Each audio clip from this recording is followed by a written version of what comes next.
Hello everyone. Today's project is a generator. It has a Briggs and Stratton engine on it. It is a 10 horsepower Briggs engine and won't run. I've already cleaned out the carburetor. Everything looked real good in there. We have a new spark plug. It was making a bit of a funny noise to my ear when I was trying to start it. Let me show you.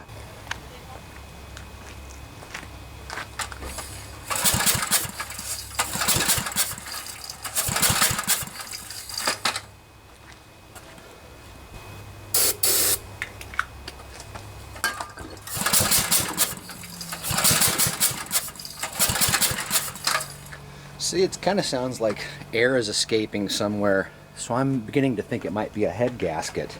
So it had fuel because I sprayed starting fluid in there, and I could hear it popping, so it has spark.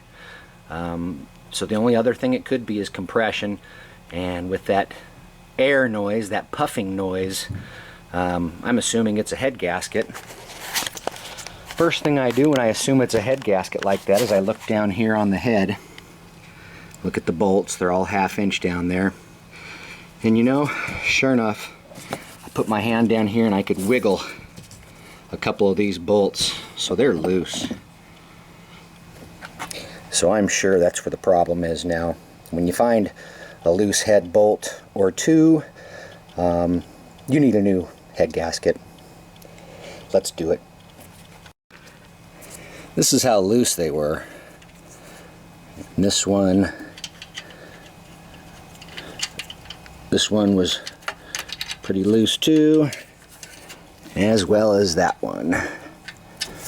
So we need to order a head gasket. So I've taken the gas tank off. It was just 4 bolts. Here, here, here, and here. It was a 10mm. Now I can get to the head. I've loosened all the head bolts. And it looks like we'll be able to take this thing off, hopefully without having to take off the engine shroud here.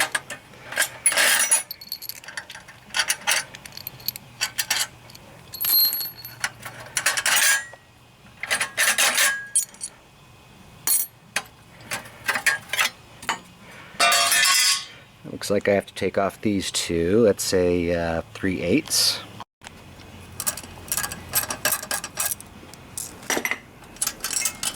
Uh-oh. Gonna have to find that bolt. Well, since I dropped a bolt down in there, I'm gonna have to take this cover off. I think I might have to remove the fuel pump here, and then we just have 2 bolts on each side. So I have all the bolts out. The head should just come off right now. Perfect. And here's how you can tell if your head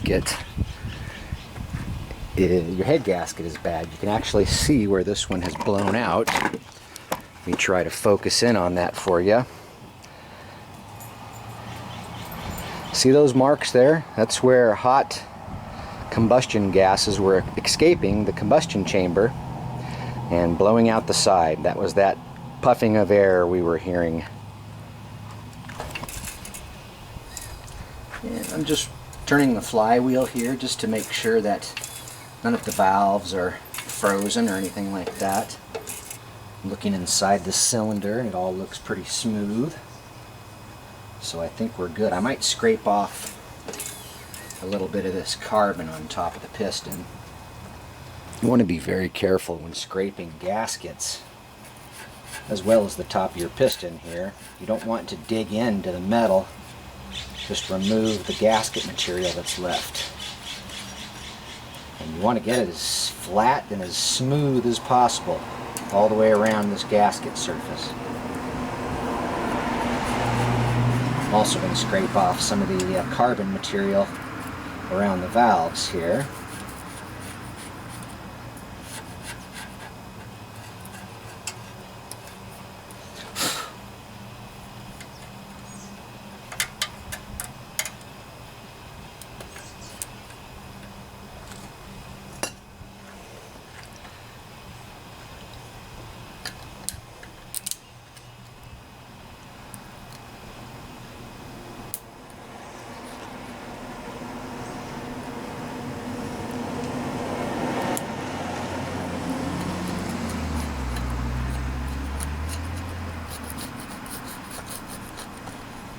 I'm going to clean the carbon off the head here too. You can see that stuff. It's good to get that out of there. And you can see my gasket surface is becoming really smooth and clean. That's how you want it. So here's a close-up of this cylinder surface here. Hopefully you can get a good view of that. Nice and smooth. And you can see right there is where we have the burn marks from where the head gasket blew out. So that's how you can tell if you have a bad head gasket, is you'll get these burn marks, and because that's where the combustion gases are escaping the chamber here and leaking out to the side. So we're ready for a gasket. Now there's how it's supposed to be clean. I went back and still found there was some carbon in some certain spots, so I removed all that and managed to get most of that soot off of there too as well.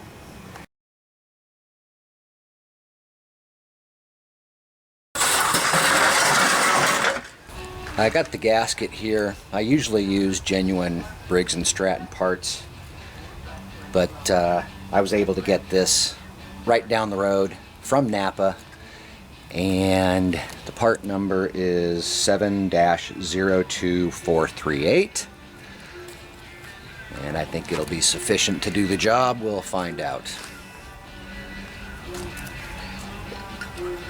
Here's a good way to put on the head gasket. I have the head here. I have 2 bolts coming out. I'm just going to use those to hold this gasket in place and put it on like this. Now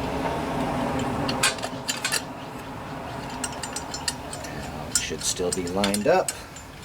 Yep, we're good. That's the easiest way to do it. So out of all these head bolts, you do have one that's longer, and you want to make sure you put that back in where you pulled it out from.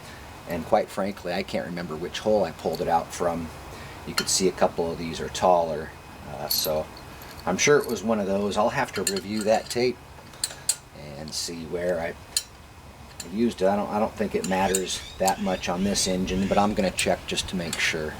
Well, according to the manual, it's one of these, this one, or this one, that should be the long bolt, or it says they may all 3 be longer than the rest of the bolts.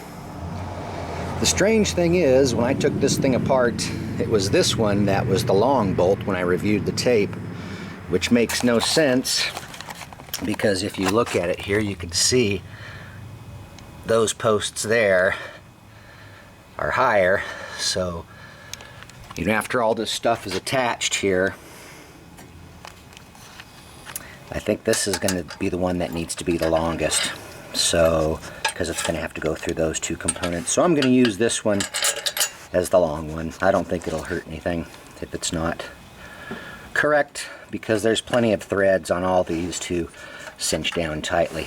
Max is wanting to check it out too. Hi, Max.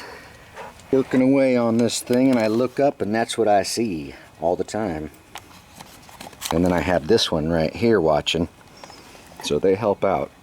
So be careful how you route your wires. Don't want to pinch anything.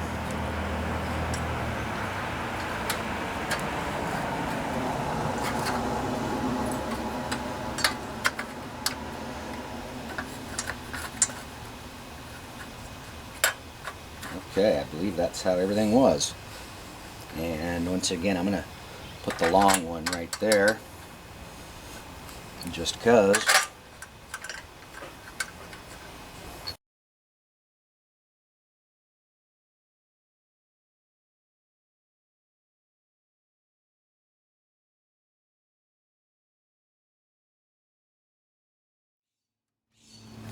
Whew, that's a lot of turning. That's not going to help my carpal tunnel. Okay, so here is the tightening sequence.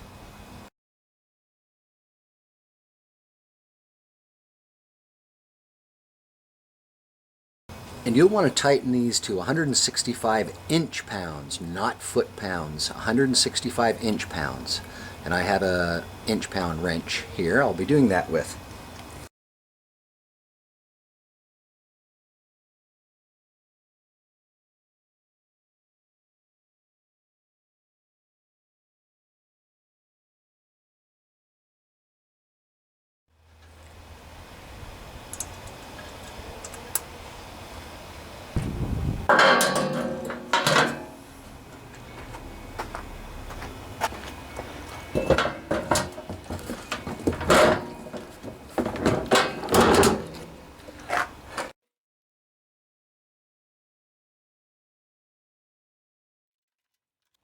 Alright, time to test this baby out. I'm going to have to hold the choke open with my finger because I don't have that plate on yet.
I recommend after you heat this thing up real good the first time, after it cools off, you want to retorque those head bolts just to make sure if anything stretched and loosened up, you can retorque it. That's my recommendation. It's not in the manual, but it's something I do. Take care, folks.